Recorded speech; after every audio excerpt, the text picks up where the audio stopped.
Welcome to On the Road to Mobility with your host, Djohn. Hey there. Thank you all for joining us today. This is On the Road to Mobility, and it is a podcast dedicated to how you get from here to there for people whose ability to walk or be mobile has been compromised. My name is Djohn, and I will be your host on this journey. So what exactly are we going to talk about and why? Let's talk about the why first. Our ability to get around, to get from the kitchen to the bathroom or from home to the outside world seriously affects our personal independence. And let's face it, we live in an increasingly mobile society, and our ability to navigate through it can influence our quality of life. And according to the CDC, 13% of us have a serious issue walking, standing, or climbing stairs. That's almost 1 in 7. So, what can we do about it? Well, that is exactly what I'm here to talk about. My expertise is in finding ways to solve those exact mobility challenges. My wheelchair won't go over the threshold on my front door. I can't get into my car anymore because it's too high or low. I want to drive even though I can't use my feet for the brake and gas. And of course, a bunch of other situations that describe the daily challenge of having a mobility limitation. There are solutions to these issues, and we're going to talk about them. So at this point, I guess it would be appropriate to tell you a little bit about myself and why I think I might be able to provide some solutions that will help you. I've been a mobility consultant for over 30 years, helping everyone from infants to seniors. I've worked with mobility equipment dealers in a lot of capacities, including sales and marketing, finance, service, and equipment and systems design. I've owned my own mobility equipment dealership. I've been a consultant to the police and highway patrol regarding adaptive driving equipment in vehicles. And currently, I am the principal of Vehicle Accessibility Consultants, an independent consulting firm that helps find solutions for individual mobility challenges. Now, the operative word there is independent. I am not a representative for any mobility equipment retailer or manufacturer. My advice is tailored toward an individual's needs and not a product line that I want to sell. And in the spirit of full disclosure, just so you know, I am not a medical professional. I am not an occupational therapist, physical therapist, driving evaluator, or instructor. My experience is in finding and designing the systems and equipment to solve the mobility issues in a home, in your workplace, or for vehicles. In other words, the places we spend most of our lives. Okay, the boilerplate section is over. Now, each segment of this podcast will also include a special guest. You know, the wonderful part of the work I've done over the last 30 years is being able to meet some amazing people. Yes, life may have given them lemons, but they are some of the best lemonade makers I have ever met. I want to share their enthusiasm and experiences with you. FYI, if you don't find the specific information you are looking for in any segment, or would like some information that applies to your specific needs, you are always welcome to contact VAC or me directly. There is never a fee for a consultation for any of our individual clients. And I'll give you the contact info at the end of the segment, or you can find it on the podcast webpage. All right, let's get started with the important stuff right now. Future segments will dive into the nuts and bolts of specific mobility challenges and potential solutions.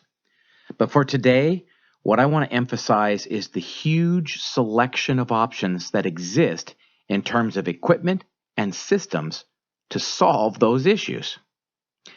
You know what really surprised me when I had my dealership was how many people would come into my office regularly and say, wow, I never knew something like that existed.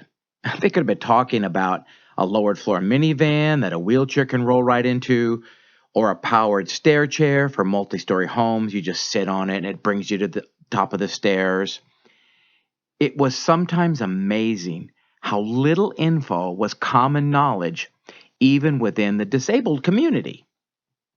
So just to get us kicked off, here's a list, a very short list, a very incomplete list of just some of the things that are available.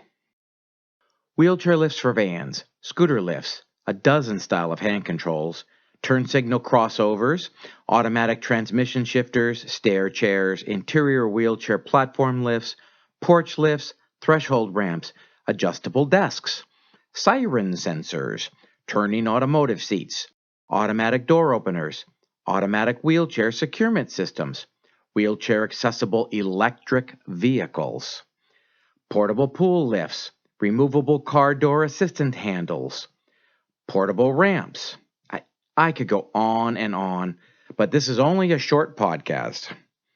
The point I'm trying to make today, however, is no matter the mobility issue you face, there is a good chance a solution to overcome that challenge is out there.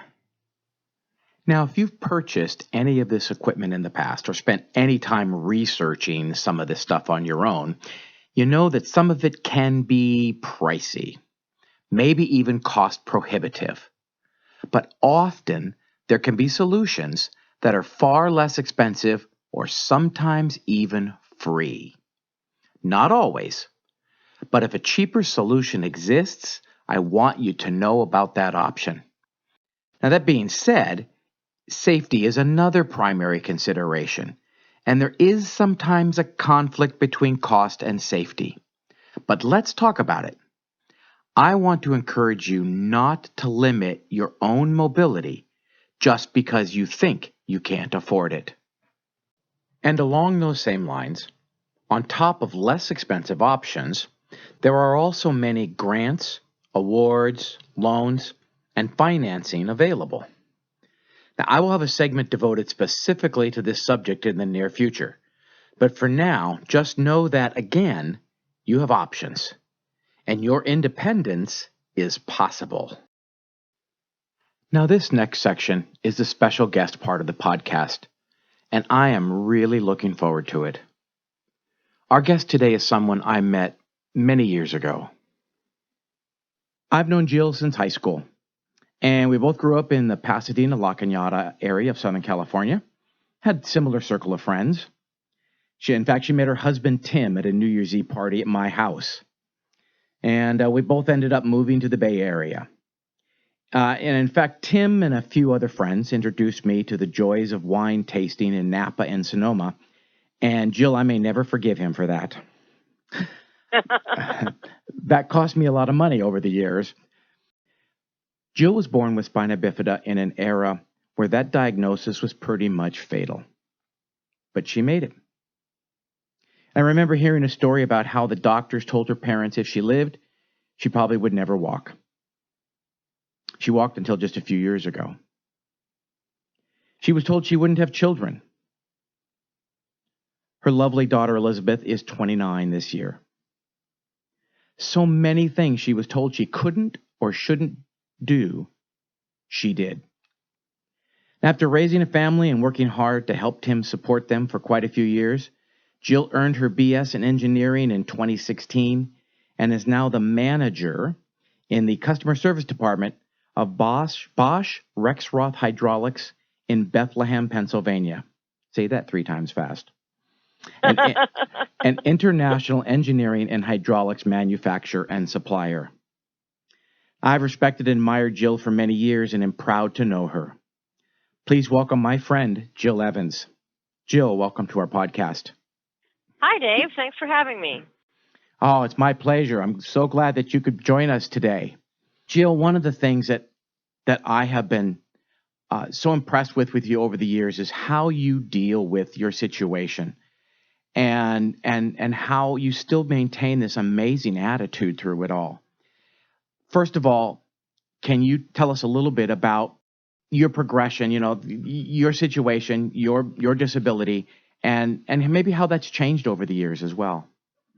Well, Dave, I started out in a family who didn't expect anything differently from me than was expected from my siblings. When I was very young, since my parents were told that I would never be able to walk, the very first, I guess, difference that was found was when I was 14 months old. My mom took me to the doctor, and I ran to the doctor and gave him a hug. And the doctor had tears running down his face. So that's how surprising it was that I was actually ever able to walk. So I didn't know that I was any different than anyone else until I think it was in 5th grade or maybe 6th grade where someone asked me why I was limping. I said, "What are you talking about? I don't limp." So really, I didn't know mobility-wise that I had any difference than anyone else. So we'll fast forward a little bit, but that was kind of my introduction to the fact that, yeah, there is something wrong with you. But I never took it that way. I tried to adapt and be as normal as possible throughout my life because I wanted to experience things. And I still want to experience things. There are so many things that I've been able to do that I can't do anymore, but I'm really, really glad that I had the opportunity to do them at one time, and I can put them in my mental book of things I have accomplished. Rappelling down a cliff, for example, or roller skating, or riding horseback. Can you describe a little bit your current mobility situation? Because your limitations are significant, and you doing these things are amazing. Well, of course, I don't consider myself amazing, but yeah, I've been kind of told that on occasion. In 2016, I realized that it was not possible for me to balance and bear weight on my legs anymore. And I went to the doctors, I went to the bone specialists, and they couldn't do anything for me. And they said, you've been lucky. You've had 50 some odd years of being able to walk when you should never have been able to walk. You should really consider being in a wheelchair 100% of the time. Wow. So that was a really rough blow because you know me, Dave, when you met me, I wasn't even using crutches yet.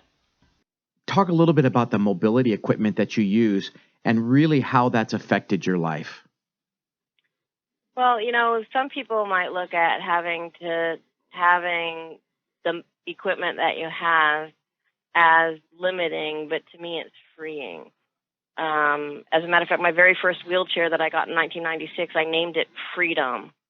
The reason was that it was so difficult for me to get around. I couldn't go to the zoo. I couldn't go shopping without being in an immense amount of pain. And so the first wheelchair I got allowed me to get out and do things again. It brought the world back to me.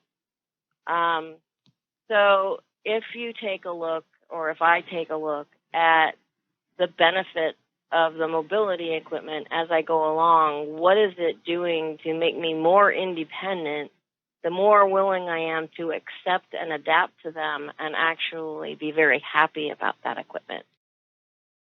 You integrate technology and adaptive equipment into your life pretty, I won't say seamlessly, but it does become a natural part of your life then. Oh, absolutely. Absolutely. If you didn't have, for example, your adaptive van, I know you got that recently. If you didn't have that adaptive van or weren't able to be independent in that way, what's one or two things that would change immediately in your life? Well, first of all, I would have to rely on someone to get me to and from work. I'd have to rely on someone to get me to and from the gym. I'd have to rely on somebody to get me to and from kayaking and et cetera. It's all of those different places that I go independently by myself that I enjoy doing by myself, I'd have to rely on somebody else and their schedule to be able to get to where I'm going. And I'm a fiercely independent person. So what I would probably do rather than asking for help is I would probably sit around and just not do those things. Jill, what is the one thing that you've learned along your journey that we've been talking about that maybe you'd like to share with others who might be in a similar position? The one thing that I would say in terms of learning how to adapt is attitude is everything. You have to look at things, as I always say to myself, I have to choose what my attitude is going to be. I can choose to be happy, or I can choose to be sad. I can choose to sit around and feel sorry for myself, or I can choose to go out and learn how to do things and adapt to things. So life is all about personal choice and personal responsibility. And it's up to that individual person. Not that it's somebody else's fault, not that somebody else didn't help me, so I'm like this. It's all about me choosing to go for the things that I need and want in my life. Because I shouldn't, and I don't believe that people should, rely solely on what other people can do for them and expect it to happen automatically. Certainly, one of the good things to do is to learn how to ask for help, and that's how I ended up, actually having my van and everything else like that. I asked for help. So I think there's a line in the song that goes something like, if you choose not to choose, you've still made a choice. Jill, we're running a little bit out of time here, but listen, I wanted to ask you one thing, and that is, what's next for Jill Evans? What are you looking forward to at this part of your life now? Traveling. Okay. Where do you want to go? I am at this point in time, I will be retiring in about 10 years. I'm going to work really hard until that comes about, and then I'm going to cruise, and I'm going to go to resorts, and I'm going to see places that I've never seen before, and it's going to be a wonderful life. Jill, that sounds absolutely great. Jill, thank you so much for being part of our podcast today. I know that your approach to and attitude about life and how you face it is inspiring to those around you, no matter what challenges they face. And your choice to not let your challenges limit you is something I wanted to share with the podcast listeners. Thank you so much for joining us. You're welcome. Thank you for having me. Oh, my pleasure. Oh my gosh, what an amazing story. I hope all of our future guests are as wonderful as Jill. Another regular part of these podcasts will be a segment called The Product Corner, where I highlight a specific product. It may be something new on the market or just a type of product I think might be of interest to our followers. So for the inaugural edition of Product Corner, I'll be talking about left foot accelerators. Now, before anybody says left foot, what, who? Left foot accelerators, or LFAs, are a device that moves the accelerator control to the left side of the brake pedal. A significant number of people have paralysis on one side of their body due to a stroke, for example, or have an amputation as a result of injury or diabetes. Whatever the reason, if your impairment involves your right leg or foot, operating the accelerator pedal safely effectively becomes impossible. Now, assuming the left side is not affected, some people try to use their left leg and reach over the brake pedal to the gas. I have to tell you that all of the driving evaluators I work with strongly advise against this practice. Now, gas and brake hand controls are a possibility. However, a left foot accelerator is often a simpler and a less expensive alternative. So LFAs transfer the accelerator pedal control to an auxiliary pedal mounted on the left side of the brake by mechanically connecting to the original pedal or by connecting electronically to the car's computer. The motion your body uses to push the gas and brake is the same as it has always been, just a mirror image to the left leg. And with a little practice, it can feel perfectly natural. And the original equipment remains in place so others can drive the vehicle whenever desired. These devices can help you stay safe and maintain your independence when you are faced with these mobility challenges. As with any change in the way we drive, I recommend working with a driver trainer to make the transition to an LFA safe and smooth.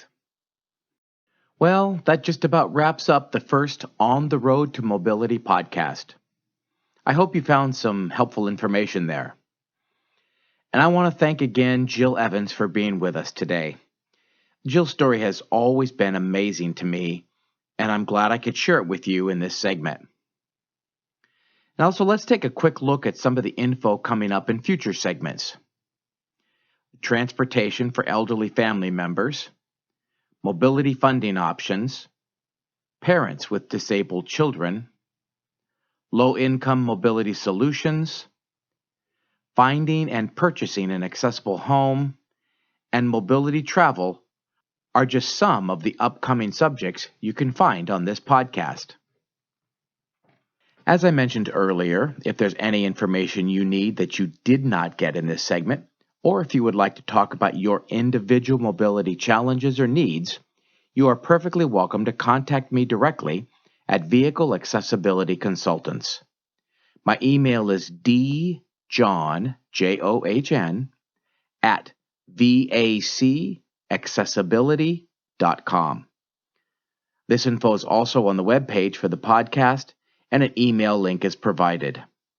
As always, there never is any charge to talk with us. So that's it for this segment of our podcast. Again, I hope you found it helpful. And don't forget to check out the other segments in the podcast section of our webpage at www.vacaccessibility.com. Thanks for stopping by, and I hope we can catch up again real soon. Have a great day. We hope you enjoyed this segment of On the Road to Mobility with your host, Dave Djohn.